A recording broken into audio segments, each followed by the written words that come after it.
C'est le cauchemar de tout habitant. Quelques jours ou même une heure d'absence et un cambrioleur qui en profite pour s'introduire. Mireille sait de quoi il s'agit, elle qui l'a vécu à plusieurs reprises, comme nombre de ses voisins. On nous a crocheté la porte d'entrée, on est entré aussi avec une clé quand on avait une ancienne porte de garage, mais qui était assez facile d'accès à l'époque. C'était les anciennes portes, donc là on a changé aussi.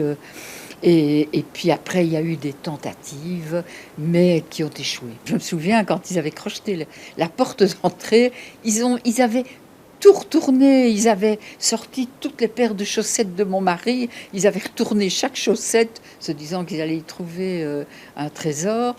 Et ça, c'est vraiment très dérangeant. C'est votre intimité, hein. Alors à chaque fois, elle a un peu plus sécurisé sa maison, notamment sur conseil de la police locale et de son service de prévention qui se déplace gratuitement. C'est avec un tournevis ou un pied de biche. Oui, et alors ils viennent ici à l'intersection, à la jointure de la porte, oui. Et alors ils forcent le mécanisme. Et alors, ils font sauter tous les points d'ancrage du mécanisme. L'idée générale, éviter tout signe d'absence, simuler une présence et mettre en place tout ce qui retardera l'intrusion. Un cambrioleur, lui, il a un petit timer en tête et statistiquement, c'est 5 minutes pour un cambriolage. 5 minutes, ça veut dire ouverture de la porte ou de la fenêtre, temps de fouille et sortie. Donc c'est 5 minutes. Ils vont d'abord, les pièces les plus visitées, c'est surtout les chambres et ensuite la salle de bain.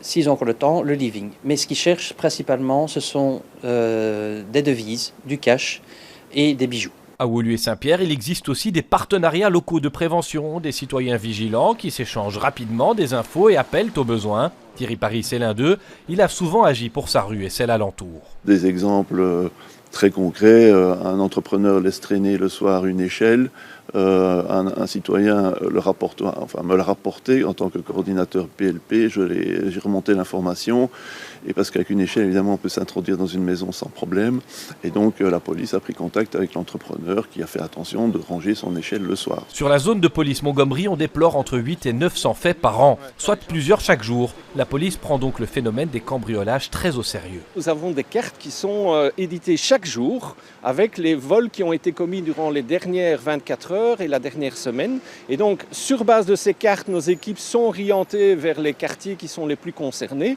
Et cette orientation d'équipe, ça se fait à deux niveaux, soit des équipes de police bien reconnaissables avec le véhicule, avec le striping police, soit des équipes en civil qui patrouillent de manière discrète et qui vont contrôler des personnes avec un comportement suspect. La police appelle à signaler même les tentatives ratées pour mettre à jour les données et renforcer la surveillance des quartiers.